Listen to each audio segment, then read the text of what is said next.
Well, hello there, motherfuckers, and welcome to your reaction video for the leader Decay. So I got a couple of requests to do a reaction to this particular segment on TNA. Um, just like the final deletion, this has a lot of great cinematography, a lot of great character development. You've got Matt Hardy now bringing Jeff Hardy over to the dark side, but now, unlike the final deletion, now they're actually facing off against another team, and this has the same style. You could definitely see a lot of Jeremy Borash's, he has a real talent for directing these outside segments at the Hardy Ranch.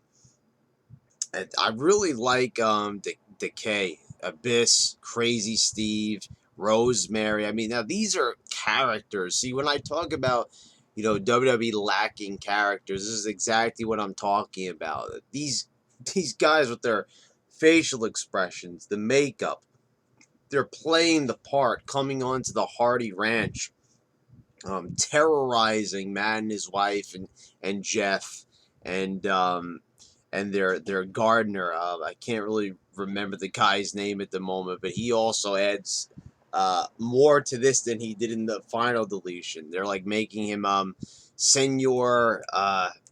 Can't remember the guy's name, but he was great too. I mean, everybody plays a part in this segment. Really good. Once again, people are bashing it. They don't understand what it is. They want their indie jobbers. Once again, Sami Zayn versus Kevin Owens for the 36th time. I mean, that's good. That's what we need in wrestling, even though everybody's going away in droves. If they would do something like this in WWE, I guarantee you that their ratings would go up because this is interesting. It's entertaining. Sure, it's a little campy, but you see Matt Hardy. I mean, this guy, who would think a couple of years ago we thought Matt Hardy was finished. We thought this guy was just going to wander the indie scene. Um, he left TNA like on pretty bad terms. Then he came back to TNA and we weren't really feeling the Matt Hardy world title win. We thought that this was a guy that's like past his prime, just come back to WWE, just finish up your career, and then that's it. Matt Hardy's finished. The days of the great TLC matches and Team Extreme were far behind him. And Matt Hardy version 1, all those great moments provided by Matt Hardy, they were long gone. And the same thing goes for Jeff Hardy. We were seeing Willow. We weren't really getting into that. It was kind of foolish to put a guy behind the mask, who has a lot of star power. And Jeff Hardy might not be great on the mic, but let's be honest. This guy was a part of the Attitude Era. He's very recognizable. I remember, this guy being quite the idol when I was in junior high. I'll never forget, how many people idolized Jeff Hardy, and people were doing swanton bombs off of diving boards at the pool, and like, man, uh, these guys were iconic. So the fact that years later you could get these guys to be in a substantial role like this, like these guys are TNA right now. Um, they neither one of them is a world champion, but they're shining brighter than any of the main eventers now in TNA. Now I haven't watched the whole episode, but I got to tell you, these guys are on fire. Um, and they have Jeremy Borash to thank, and I mean, of course, these talents for their performances. Just they were fighting all over the ranch. Jeff Hardy with Crazy Steve in the pool. Jeff Hardy turns his back. Crazy Steve like drags him back in, and I can't help but think like where these guys were like, let's say like 2 years ago. Crazy Steve was in something called the Menagerie with Mike Knox, I believe, and uh, and it was just going nowhere. They were this like circus team, and it was just like a real eye roller. I remember reviewing those episodes of Impact and saying, I don't know. And they threw Crazy Steve into the X Division. I didn't think this guy was going to amount to anything. But now we're seeing these new psychotic sides, and I'll say that this is probably one of the best things I've seen from Abyss. Joseph Parkton, coming out of nowhere. There was just so many things that harkened back, seeing Joseph Park, and that was a storyline that I didn't like in TNA. But the way how they implemented here, it really shows with Billy Corgan and Jeremy Borash at the forefront and pushing Dixie Carter way, way, way off to the side. I mean, I think she's pretty much done. Just give the damn thing to Billy Corgan, please.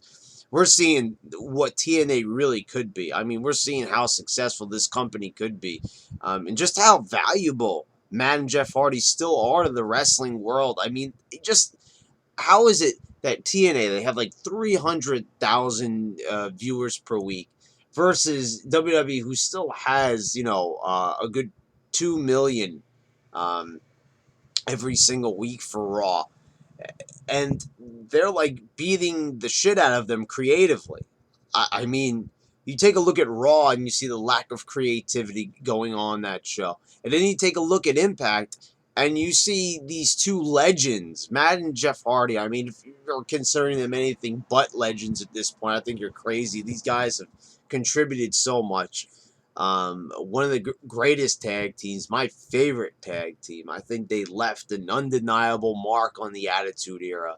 I mean, I still think back to how great the tag division was when it was, pretty much the triad of the Dudleys, the Hardys, and Edge and Christian, and of course, let's not forget about Test and Albert and Too Cool, and they're from that whole legacy, like one of the greatest times ever for the tag division, besides the 80s, when we had Demolition and the Hart Foundation, for example. That was one of the greatest times for tag wrestling. But now we see this, and it's just impressive. I mean, seeing Rosemary, near the spider's web with you know, the spider right there, like in front of her face, and I thought for a minute that she was gonna like eat it. I really thought she did when they were watching. How do you say Matt Hardy's son's name? Is it Maxwell or Maxwell? I think it's Maxwell. Um, but I thought that like she was even creepier than Victoria was.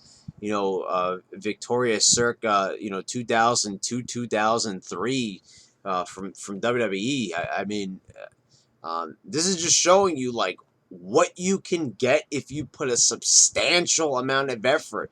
And the thing is, why not? Like, I don't understand it with WWE. Why are we not getting a substantial effort from them? Why are we not getting this creativity that we're seeing here in Delete or Decay?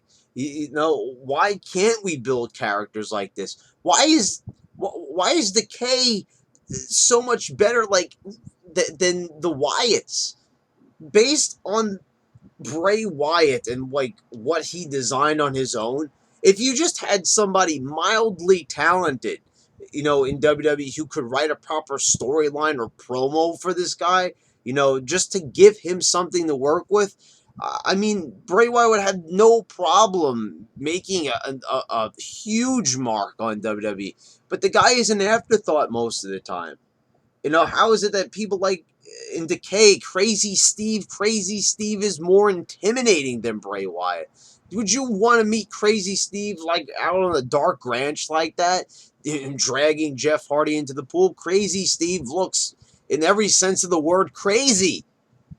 Bray Wyatt does not. Bray Wyatt does not seem scary. He does, I should be scared of Bray Wyatt. I should be intimidated by Bray Wyatt. Bray Wyatt looks tough. He's bigger than Crazy Steve. He looks more intimidating with the beard, but put the face paint on it, basically a cruiserweight, and the guy just has a knack for doing a crazy demonic laugh, and the guy has pulled off the crazy clown gimmick to a T. And it's like, why are the Wyatts not over like that? And now the Wyatts are completely disintegrated. It's just down to Bray Wyatt at this point. But I'm just saying, it's like, people were making the argument. with the compound segment, comparing it to the final deletion, and I was just like, guys, it's not even close. It wasn't even close. The cinematography, the character development. I mean, do you realize this segment with Deleter Decay, just how much they developed these characters, how they made them intimidating, how they made them a threat to the Hardys? Oh, Senior Benjamin. I think that's his name, by the way. But they kidnap him at the end, and it leaves it up in the air. Like, what's gonna happen now? Their beloved groundskeeper, gardener, whatever the hell he is, butler, I suppose. And it's just wow. I can't wait for the trifecta, for Jeremy Borash to come up with another segment like this. I mean, I'm just wowed, pretty much. I love the Matt Hardy character. I love the accent, the way how he pronounces words. The zoo. Like, see, now this is the funny thing. It's like, is this kind of like what they try to do with New Day, where they try to make them ironic and random and try to, like, do this type of weird comedy, and it just fails and falls flat on its face? Well, this is how you do the, like, weird ironic comedy with Matt Hardy at the zoo. He has his own private zoo. There's giraffes grabbing hats and stuff, and it's just like, I'm entertained. I'm glued to this. I'm not checking my phone. I'm not clicking open different windows watching this online. It's like, I want to watch this because I'm entertained and I want to see this. And you know, um yeah, I want to see this segment, and there's this is just how it is, basically. With WWE, it's like, you don't want to see this stuff. I force myself to watch it, to do a review. I like giving reviews for my subs, but for God's sakes, I want to be entertained. Why should I have the urge to change a channel, to click the window off? Why can't I sit there and be entertained? I'm watching wrestling. Wrestling used to be filled with great characters and compelling storylines that used to have you coming back week for week. What show doesn't give you cliffhangers? What show doesn't give you characters? Almost every single show, good or bad, on TV has characters of some sort, but why does WWE not? TNA, they're like so far down on the rungs of wrestling, of exposure and popularity.